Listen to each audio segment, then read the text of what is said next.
mis estimados y estimadas estudiantes, y bienvenidos a continuar nuestro trabajo en nuestro curso Estadística 2. Hoy vamos a estar hablando acerca de las primeras definiciones y conceptos asociados a la inferencia estadística, para que podamos tener una base en común sobre la cual continuar nuestro trabajo más adelante. Así que no esperemos más y empecemos con eso.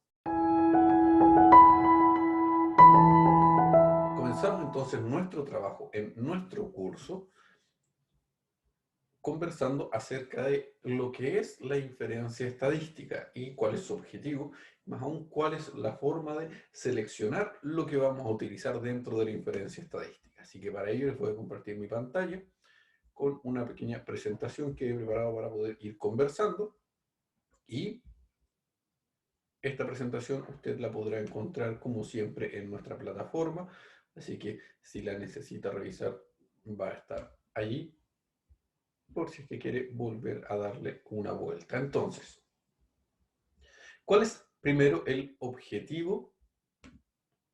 ¿Cuál es primero el objetivo de la estadística inferencial? Pues bien, el objetivo de la estadística en general es ser capaces de hacer conclusiones, de poder sacar deducciones a contar de una muestra para una población. O sea, de un pequeño grupo, ¿sí?, de algo que es representativo, se pretende sacar conclusiones para el todo. Esa es la intención de la inferencia estadística. Pero aquí estamos usando varias palabras que puede o no puede que usted se acuerde. Nosotros la hemos usado ya con anterioridad, pero demos una definición un poquito más formal de estas. Los primeros conceptos que vamos a definir son el concepto de población. Y el concepto de población usted lo debe asociar al todo. La población corresponde al conjunto completo de individuos que nosotros vamos a analizar. Sean estos personas, sean estos cajas de cereal, sean estos notas, lo que sea, pero el todo, el total. Por ejemplo, si nosotros queremos analizar la población chilena, el total de individuos sería todos los chilenos, que según el último censo podría ser 17 millones o 15 o 18, no estamos seguros porque el conteo no andaba muy bien, pero el todo, la cantidad total, ¿sí? Y tiene una característica en común de los chilenos, que todos residen en Chile o que todos son chilenos de nacionalidad chilena. Por ejemplo, en la universidad, todos los alumnos de la Universidad de la Frontera.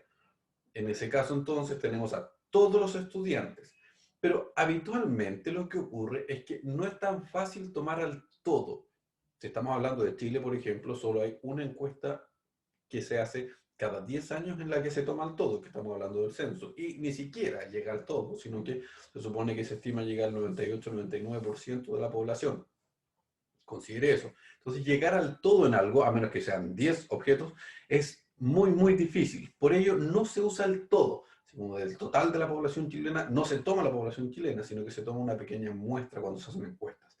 Una muestra es un pequeño subconjunto representativo, y ahí está la palabra clave de todo esto, por eso lo he resaltado aquí diciendo que la palabra clave es representativo.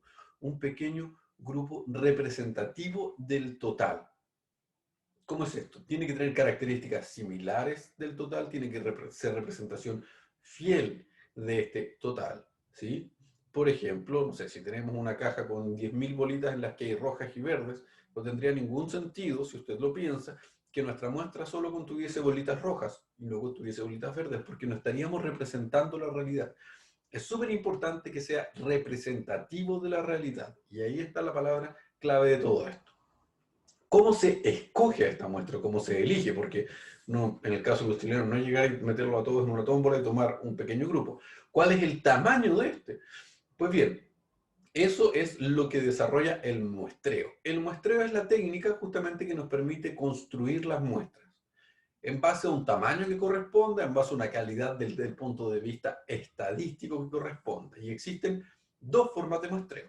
Existe el muestreo de tipo aleatorio o probabilístico y el muestreo no aleatorio o no probabilístico, ¿sí?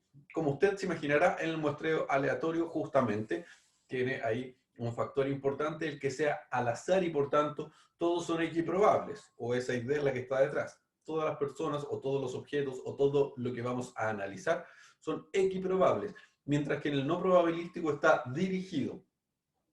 Vamos a ver que hay distintos tipos de muestreo probabilístico y distintos tipos de muestreo no probabilístico. Por tanto, va a depender de la situación y de lo que queramos analizar. Dicho eso, entonces, pasemos a los siguientes conceptos. Los siguientes 3 conceptos que vamos a utilizar son estos que están aquí. Y el primero, ya lo hemos trabajado y corresponde a una variable, ¿cierto? Y una variable básicamente es una característica de estos individuos que vamos a analizar, ¿cierto? Nosotros tenemos la población, de la población vamos a extraer una muestra y para esta muestra vamos a analizar una o más características. Por ejemplo, en el caso de los chilenos, el peso de todos los chilenos. Eso es una variable. Es una variable, nosotros ya hemos conversado, existen de tipo discreto, existen de tipo continuo, existen variables cuantitativas, cualitativas, ahí usted conoce varias de ellas. Entonces, esta característica que queremos analizar es lo que nosotros vamos a entender como variable. Y ahí es donde entran los datos, puesto que los datos van a corresponder a los números, ¿sí? A lo que nosotros hemos obtenido respecto de esta variable. ¿Sí? Si nosotros obtuvimos una muestra de 100 personas, por ejemplo, si damos el ejemplo del caso de los chilenos, de este grupo de 100 personas, los datos son los 100 pesos de todas estas personas. ¿Cuánto pesa cada uno de ellos de forma individual? Ahí están nuestros datos. Entonces, tenemos una población de la cual extraemos una muestra para analizar una característica o variable, midiéndola a través de datos. Y aquí es el objetivo final de esto. Nosotros queremos llegar a un parámetro. ¿Qué es un parámetro? Un parámetro, tal como una variable, es una característica de la población, ¿sí? Pero estos parámetros existen dos tipos, los que son para la población y los que son para la muestra. Por ejemplo, nosotros, solo en el más simple de todos, podríamos obtener el peso medio de todos los chilenos. De dos maneras. Podríamos obtener el peso de todos los chilenos, de los 15, 18 millones de chilenos, sumarlos todos y dividirlos. Eso es calcular la media y nosotros ya lo vimos. Entonces, sumarlos todos, dividirlos y obtener el peso medio de todos los chilenos, lo cual es muy difícil porque dijimos que era muy difícil llegar a toda la población. O podemos obtener una muestra. Para esta muestra de 100 personas, sumar todos sus pesos y dividirlos en 100. Y con ello, ¿qué es lo que tenemos? Con ello tenemos un parámetro, pero un parámetro para la muestra, que puede que sea muy útil para estimar el de toda la población, o puede que no lo sea. ¿Y de qué dependerá? Dependerá de que la muestra que hemos obtenido sea representativa. Sea una fiel representación de todos los chilenos, entonces de seguro se parece. Pero si, por ejemplo, de nuestras 100 personas todas tuvieran sobrepeso, entonces no sería una muestra representativa de todo el peso de los chilenos. Bueno, tal vez sí, ahí es discutible. Pero no necesariamente. Entonces, para esto, nosotros es lo que estamos buscando medidas, ¿sí? Medidas de las características de las variables, ¿sí? Que pueden ser para la población o para la muestra, pero en general nosotros los vamos a tender a obtener para la muestra y tratar de hacer deducciones para la población. Hasta aquí, mis estimados y estimadas estudiantes, los primeros conceptos. Me interesa saber si es que hay alguna duda con respecto a estos conceptos. Les escucho o les leo para dar respuesta a lo que pueda que no esté tan claro.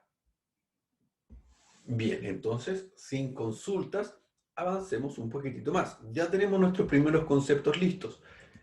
Y ahora lo que nos corresponde es comenzar a hablar de los distintos tipos de muestreo que estuvimos nombrando. Acuérdense que la técnica de muestreo es cómo obtenemos esta muestra.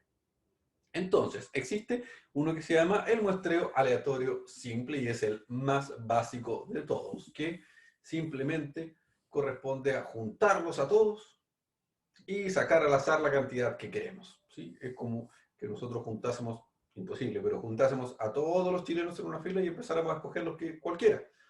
Al azar, absolutamente al azar, como una lotería. Podríamos poner el nombre de cada uno de los chilenos en una bolita y sacamos al azar y todos tienen igual probabilidad de ser escogidos. Esa es la manera más simple, la más aleatoria, la más probabilística. Pero existe otro que se llama el muestreo, que es de tipo sistemático, ¿sí? El muestreo sistemático es aquel cuando nosotros vamos a ordenar a todos los individuos o elementos de nuestra población en base a algún criterio, ¿sí? Y a contar de ese criterio nosotros vamos a tener una metodología. Ahora sí que tiene sentido, por ejemplo, la fila. Si hiciéramos una fila de los 15 millones de chilenos y nosotros vamos a establecer que el primero que vamos a seleccionar va a ser la primera persona, la primera mujer que encontremos, ¿sí? Entonces empezamos a revisar, supongamos dos personas, primero que son hombres y luego viene una mujer, y tomamos a este individuo y lo escogemos. Y a contar de este individuo, entonces vamos a ir escogiendo cada elementos, que podría decir, por ejemplo, de ahí en adelante voy a escoger cada 5 personas. Entonces, busco dónde está la primera mujer, a contar de esa persona la escogemos y luego contamos 5, escogemos otra persona, 5, escogemos otra persona, 5, escogemos otra persona. Esa es la idea del muestreo sistemático. Tal como dice, tiene un sistema. Tiene un sistema de elección a contar del primer individuo que elijo. ¿Sí? Entonces, yo elijo el primero de manera o no de manera aleatoria en base a algún criterio y luego de ahí en adelante tengo un sistema para escoger. ¿Sí? Sigue siendo al azar, porque yo no sé quiénes son los que vienen de acuerdo a cada 5 individuos o cada 10 individuos de ahí en adelante. Pero el primero lo he escogido yo en base a algún criterio. Entonces, ¿tiene aleatoriedad? Claro que sí, porque sigue siendo aleatorio hacia adelante. Pero también implica la presencia de un pequeño criterio. Luego tenemos el muestreo aleatorio, que es de tipo estratificado. Entonces, el muestreo aleatorio estratificado es aquel cuando nosotros vamos a dividir a la población de forma natural en pequeños grupos heterogéneos. Por ejemplo, podemos dividir a la población en sexo masculino y femenino, si estamos en el contexto binario, sexo masculino y femenino. O podemos dividirlo en niños, jóvenes, adultos y adultos mayores. Podemos hacer esa división. Y podríamos tener 4 grupos. Entonces, la población puede dividirse en este tipo de estratos, que son pequeños subgrupos que tienen características comunes, que los estratos entre sí son diferentes. Claro, obviamente, el estrato de adulto mayor es muy diferente del estrato de niños. Entonces, como lo vamos a dividir en estos estratos, nosotros podemos mejorar nuestra muestra simplemente tomando porciones dentro de estos subgrupos, ¿sí? O sea, yo voy a escoger dentro de los niños, dentro de los jóvenes, dentro de los adultos y dentro de los adultos mayores. Voy a hacer elecciones al azar, pero dentro de estos grupos. La forma en que nosotros vamos a elegir estos elementos para la muestra se conoce como afijación. Y existen 3 tipos de afijación. Está primero la afijación simple, que es decir, puedo tomar 10 de cada grupo y listo. Pero también existe la afijación proporcional, en la que cada estrato obtiene cantidad de elementos en relación a cómo es respecto del total de la población. Implica conocer a la población. Por ejemplo, si yo tengo más adultos mayores en Chile que niños, entonces debería escoger más adultos mayores que niños. Si hiciera la división entre hombres y mujeres, y en Chile hay más mujeres que hombres, entonces debería escoger más elementos del conjunto mujeres que elementos del conjunto hombre. Y finalmente existe un tipo de fijación que se llama afijación óptima, en donde en cada caso se obtienen elementos en proporción al tamaño del estrato, tal como estábamos diciendo, y además en cuanto a la variabilidad del estrato, es decir, qué tanto varían dentro del mismo estrato. Porque, por ejemplo, si los niños están presentes de 0 a 5 años, pero los adultos mayores tienen una mayor variabilidad porque están presentes de 60 hasta la última persona mayor que tengamos, entonces la variabilidad es mayor y por tanto, si bien aunque tuviéramos la misma cantidad de individuos, debería obtener más, puesto que hay mayor cantidad de variabilidad en los datos, y eso necesito capturarlo para poder hacer mi análisis posterior. Ahí está entonces los 3 tipos de afijación que existen dentro del muestreo aleatorio de tipo estratificado. ¿Alguna consulta con respecto a este muestreo? Porque es uno de los más complejos, yo creo, de los que hemos conversado. Bien, respecto de la afijación óptima, que era lo que estaban consultando, la afijación óptima es, primero, parte de la misma idea de la afijación proporcional. Usted tiene las proporciones dependiendo de la cantidad de individuos, pero también implica la variabilidad del dato que usted quiera analizar. Y la variabilidad, que tiene que ver de la mano con la varianza, que es algo que conversamos en el curso anterior, que la varianza es cuánto varían los datos, cuánto se desparraman en el fondo, siendo lo más simple posible. Entonces, el ejemplo que dábamos era que si los niños, por ejemplo, se mueven de 0 a 4 años, pero los adultos mayores se mueven de 60 a 120 años, por ejemplo, el rango de datos, la variabilidad de los datos que tenemos es mucho mayor, ¿sí? Es mucho más alta y por tanto necesitamos tener mayor cantidad de adultos mayores que de niños porque los niños son bastante similares entre sí, mientras que en los adultos mayores hay mucha más diferencia uno respecto de otro. Y para poder capturar esa diferencia de los datos es que necesitamos tener mayor cantidad de datos en ese grupo de los que podríamos tener en los niños, porque son todos más parecidos. Esa es la idea de la aficación óptima. ¿Se entiende ahí? Sí, profe, gracias. Ningún problema. ¿Alguna otra consulta que tengan respecto a esto? Que, como decíamos, es uno que es un poquito más denso, así que puede que represente más complicación. Ya, aparentemente no entonces. Avancemos al siguiente. El siguiente se parece mucho al muestreo aleatorio estratificado, que era el anterior, pero tiene una pequeña diferencia que ahora la vamos a revisar, que se llama muestreo por conglomerado. Ahí está. El muestreo por conglomerado corresponde a donde nosotros dividimos a la población, pero en grupos que son similares. ¿Cómo es esto? Antes lo dividimos en niños, jóvenes, adultos, adultos mayores. Ahora lo que vamos a hacer es obtener pequeños subgrupos que son parecidos entre sí. O sea que contienen niños, jóvenes, adultos y adultos mayores, cada uno de ellos. Todos estos grupos que estamos haciendo son parecidos entre sí. Y son tan parecidos entre sí que en vez de estudiarlos a todos, estudio solo a uno de estos conglomerados. ¿Sí? Estoy tomando conglomerados similares. Por ejemplo, una forma de trabajo sería, considerando, no sé, los distintos sectores en los que se vive y las juntas de vecinos, se asume que las juntas de vecinos son similares en todos los lugares. Esto, desde el punto de vista estadístico, puede estar correcto o equivocado, no es el juicio que estamos haciendo.